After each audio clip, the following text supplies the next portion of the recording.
Bonsoir à tous, bienvenue sur MyTV Caraïbes à la une de l'actualité du 27 avril 2022. Kémy Séba était de passage aujourd'hui au BIC du CHU de la Guadeloupe.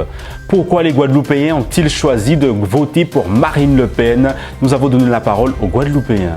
Sainte-Rose, entre terre et mer, les atouts de la ville mis en valeur. Après être arrivé en Guadeloupe, Kémy Séba s'est rendu aujourd'hui au BIC du Centre hospitalier universitaire de la Guadeloupe afin de prendre la parole devant les personnels soignants suspendus.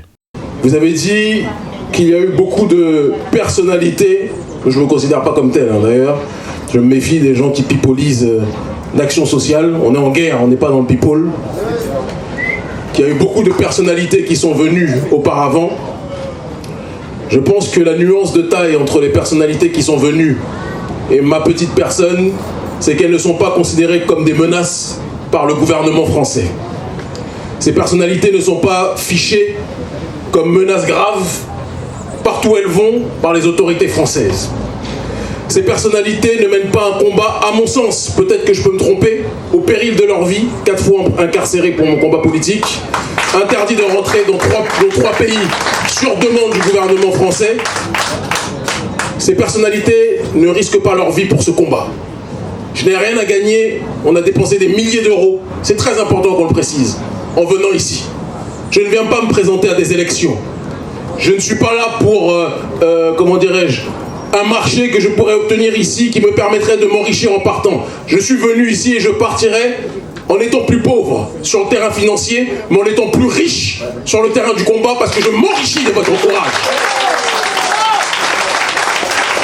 Et je peux, grand frère, te faire le serment que quand le gouvernement français nous voit, alors qu'il sait tout ce qu'on fait en Afrique francophone, nous sommes en train de faire tomber toutes les marionnettes du gouvernement français en Afrique francophone. Quand il nous voit venir ici, en arrivant, en prenant l'avion pour venir ici, de toute façon, à chaque fois que je prends un avion en Europe, je suis gardé 10-15 minutes par les services de police. Mais quand je suis venu en Guadeloupe, on m'a gardé 40 minutes. En me demandant où est-ce que je dormirais, en me demandant quelles étaient les raisons de mon voyage. J'ai dit, je suis venu en vacances. Ils m'ont dit, jusqu'à quand vous resterez? J'ai dit, durée indéterminée, vous savez, les vacances, on vient pour le bonheur. C'est ça, c'était ça ma réponse. Le gouvernement français a peur de la jonction, du lianage, c'est comme ça que vous dites, entre l'Afrique et sa diaspora. Je ne suis pas venu ici pour les caméras. Nous avons déjà une audience qui nous permet d'exister par nous-mêmes sans l'autorisation de qui que ce soit. Les autorités françaises ont tout fait pour nous détruire. Aujourd'hui, nous sommes peut-être parmi les voix africaines les plus audibles de la planète dans le monde francophone. Ce sont des faits. Donc si nous venons ici et que nous adressons ce message aux autorités françaises, nous leur disons, dans l'intérêt de tout le monde, cessez le traitement colonial que vous êtes en train d'imposer sur les populations. Et elles savent qu'il n'y a rien de plus dangereux sur Terre qu'un homme ou une femme qui n'a rien à perdre.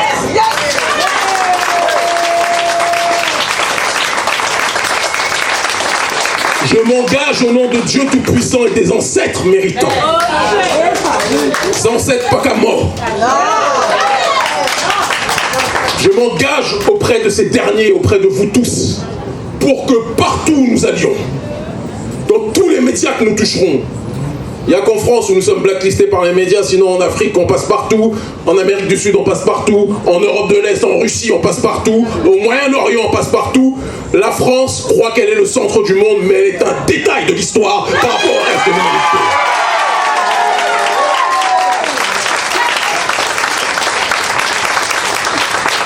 Votre résistance est un symbole et une leçon pour nous tous, y compris pour nous. Tout le monde parle de critiquer le vaccin, etc. Personne n'a pris son courage pour arrêter de travailler, pour être dans une démarche de résister, quitte à ne pas avoir de salaire comme vous le faites. Vous êtes des précurseurs et des précurseuses.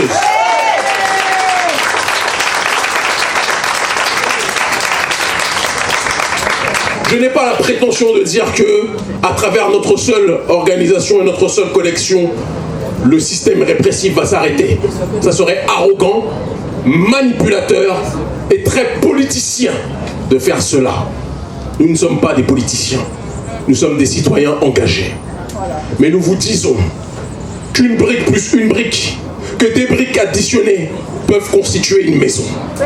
Il y a un proverbe qui dit de l'exclusion d'un homme par un autre naît la volonté pour l'homme exclu de se constituer sa propre puissance. Ils croient qu'en nous excluant, vous excluant de cette façon, ils vous empêchent de vivre, mais ils sont en train de vous donner la voie pour constituer demain.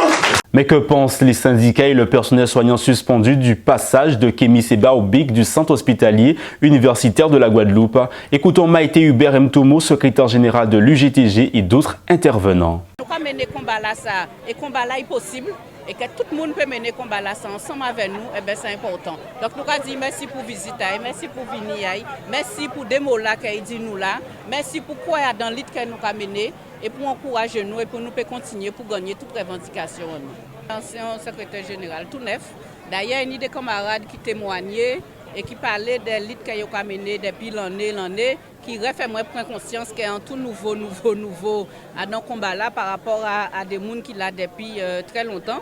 Et ça a fait que je senti moi très fier de quelque part de la relève à combat là ça.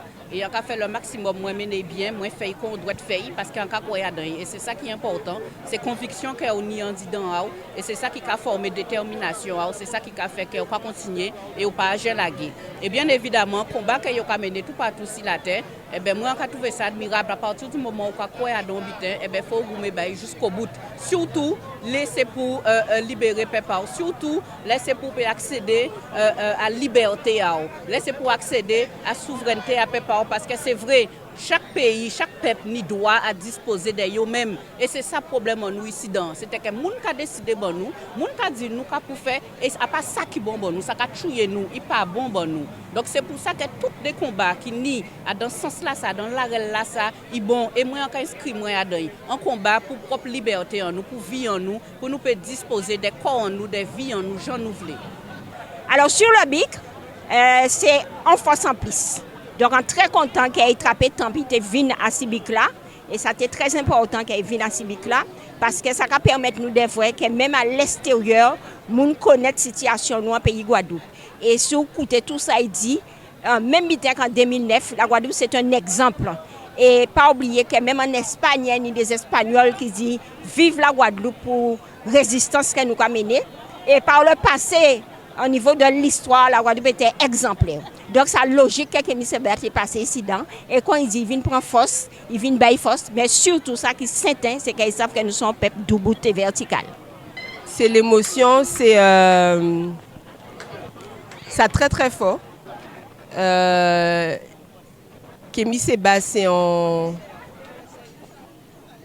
est en résistance depuis toujours. Qu'on nous-mêmes d'ailleurs. Et là, nous avons contré des gens qui sont en résistance, qui ont contré yo, c'est très très fort d'avoir qu'à comprendre en qui gens la lutte difficile, mais en qui gens est belle aussi. Et là, c'est l'émotion qui nous a tous touchés et qui nous montre que nous avons raison. Cette émotion-là, c'est une émotion qui nous confirme que nous avons raison de résister contre la déshumanisation. Parce qu'il s'agit bien de cela, de la déshumanisation. Et donc l'humanité est en danger. À force de division, à force de couper, hacher, surtout avec cette loi du 5 août 2021, qui est une loi complètement injuste, basée sur une expérimentation scientifique.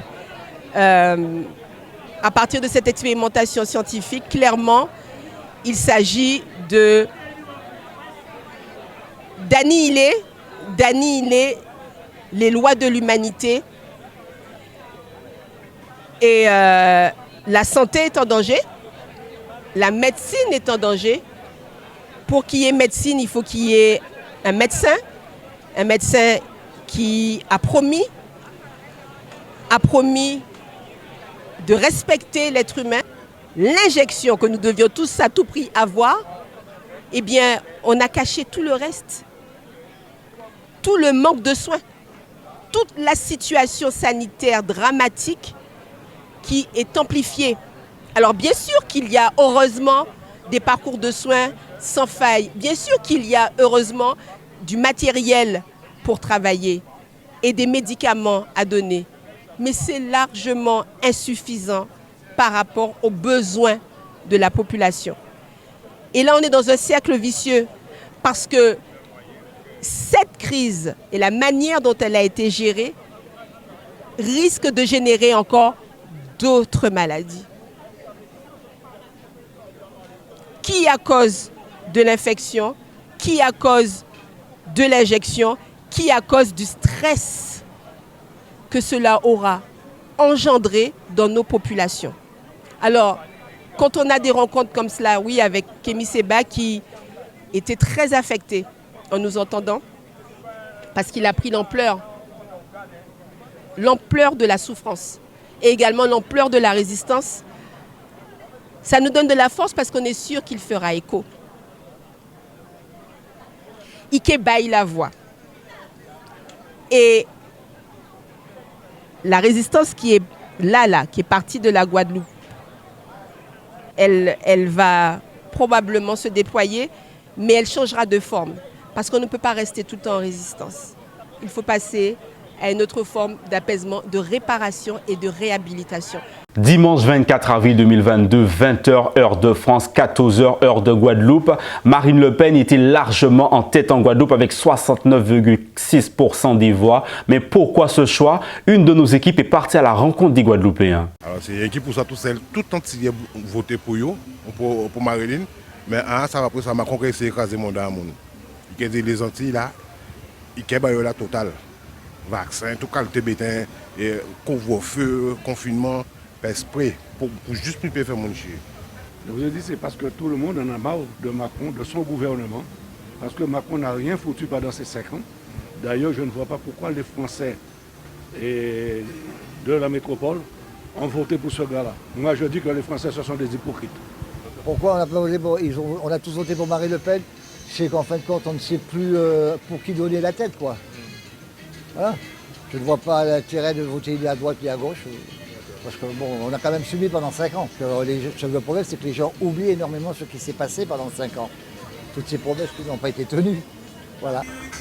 Qu'est-ce qu'on a? Il y a plein de Guadeloupéens qui ont voté pour Marine Le Pen. Je sais pas, monsieur. Moi, je vote blanc. Ah bah, voter ni ma peine, ni bah Macron. Mais c'est pas non plus. Moi, je suis pas ça, je sais pas. Je suis surprise par rapport à 2017, où la proportion de vote Le Pen-Macron était inversée en fait. Je pense que c'est surtout un vote anti-Macron plus qu'un pour Le Pen. Voilà, je pense qu'on a vu les mécontentements des entiers ces dernières semaines, ces derniers mois en tout cas. Donc voilà, je pense que ça explique le vote. Enfin, la proportion en tout cas pour Le Pen. Bonne question. Je pense qu'on s'y attendait par rapport aux derniers événements. Je sais pas, c'est pas rassurant. Et je pense que c'est un vote de contestation. Mais il y a aussi le côté anti-Macron surtout. Et le côté Macron avec vaccin qui a beaucoup touché la Guadeloupe, quoi. Et j'ai l'impression que c'est ça. C'est vraiment un vote anti-Macron. Mais personnellement, ça me fait un petit peu de la peine. Je ne sais pas du tout parce que les territoires d'outre-mer se sentent, et ils ont bien raison, un peu traités différemment, certainement. Et là, la dernière crise l'a prouvé. Et d'ailleurs, le gouvernement les traite différemment aussi en laissant des possibilités à la Guadeloupe comme de retarder les obligations vaccinales. Et ce n'était pas forcément ce qu'il y avait à faire. Je ne pense pas que je suis pour le vaccin ni pour l'obligation vaccinale. Mais de traiter différemment la Guadeloupe au départ, ça infantilise. Et je ne pense pas que ça c'est... Bon, on part un peu en politique là. Alors il me semble, comme disait mon ami, qu'il s'agit plutôt d'un vote de rejet plus qu'un vote de conviction. Les chiffres sont éloquents. Jean-Luc Mélenchon était élu dès le premier tour dans les territoires d'outre-mer et particulièrement en Guadeloupe. Il me semble que c'est véritablement un vote de rejet et une différence de traitement avec les outre-mer, la question du chlordécone, la question de la vie chère. Je pense que les territoires ultramarins sont mis de côté largement et ils l'ont fait savoir en votant Marine Le Pen. Et ça reste dramatique mais je pense que c'était un vote pour dire à M. Macron, ne nous oubliez pas, et là vous avez la chance d'avoir un mandat de 5 ans, à nouveau, on vous fait confiance, faites ce qu'il faut s'il vous plaît.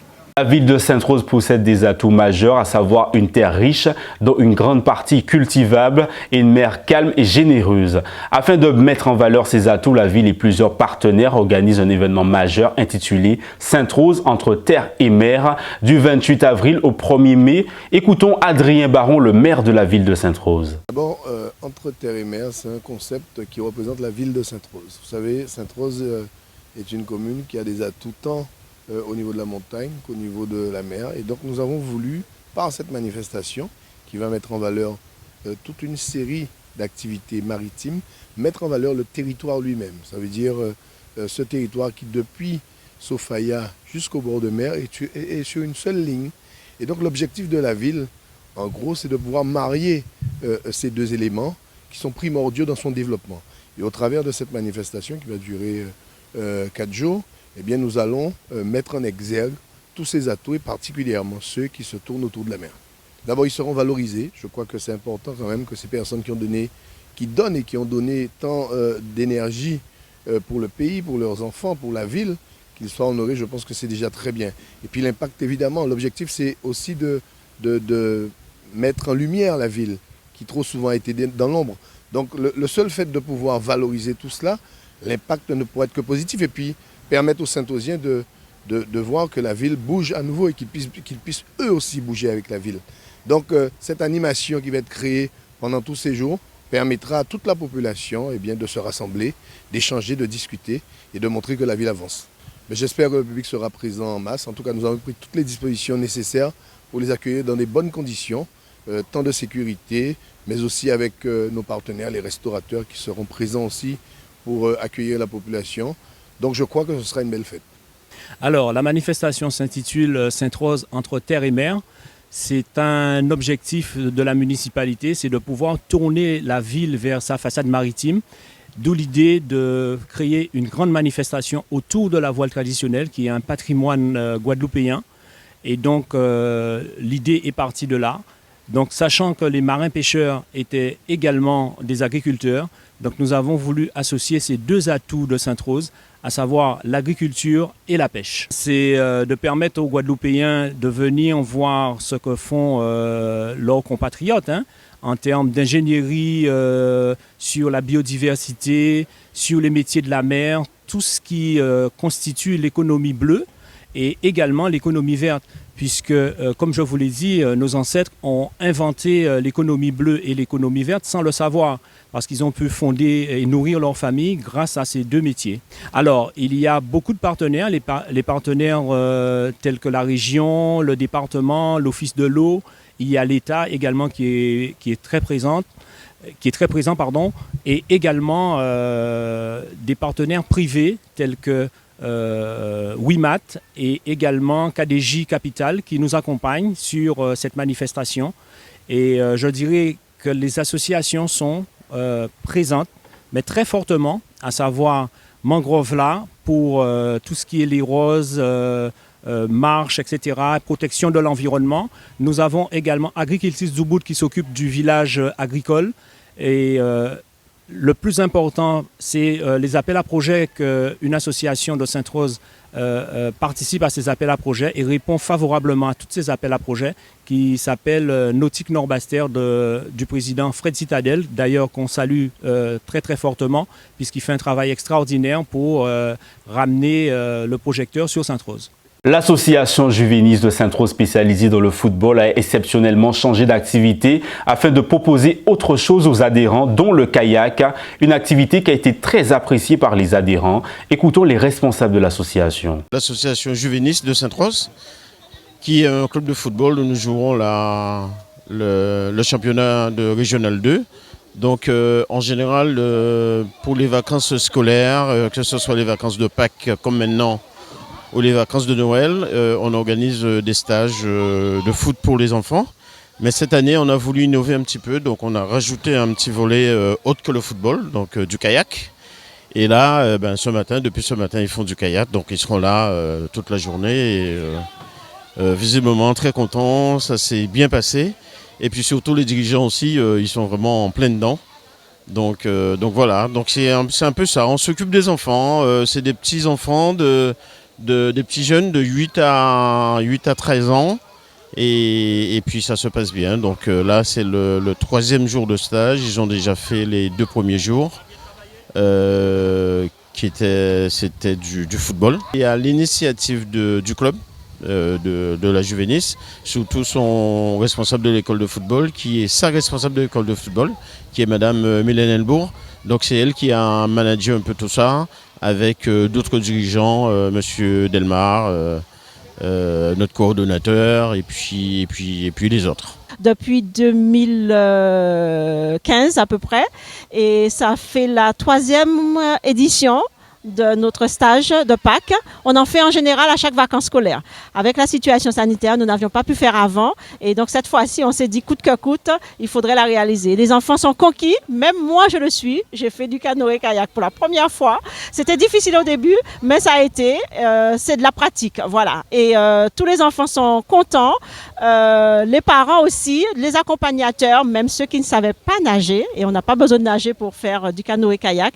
Vraiment, c'était une très très bonne idée de conclure le stage par cette séance de canoë-kayak. Donc nous avons fait 2 jours de foot et la 3e journée c'était canoë. La Ligue de tir en Guadeloupe était le week-end du 15 au 17 avril 2022 en Martinique afin de participer au challenge Pablo Roy Camille 2022, illustration en images. On peut dire un déplacement assez positif.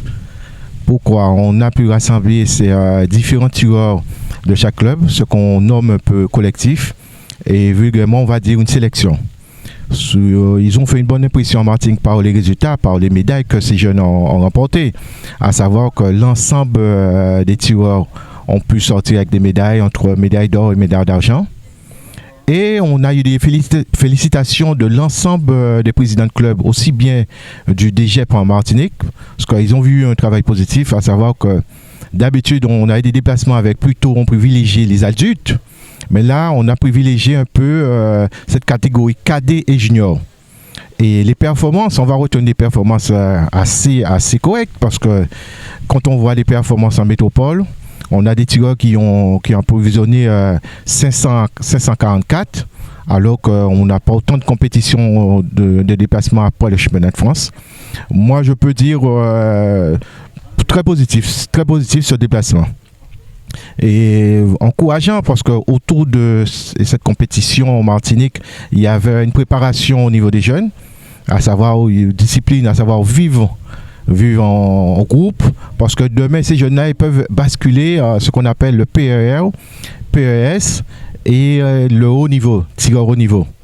Alors ces 5 jours les a permis de voir un peu une image un peu complète d'un regroupement national. Donc, j'ai déjà vu et ils ont pu discuter, on a pu échanger, on a pu, ça parle lors des débriefings, voir un peu comment ça se passe au niveau de regroupement complet de ces jeunes. Voilà pour l'actualité du jour. Je vous rappelle l'une des informations principales. Kémy Séba était de passage aujourd'hui au BIC du CHU de la Guadeloupe. C'est la fin de votre édition. Merci de nous avoir suivis sur MyTV Caraïbes.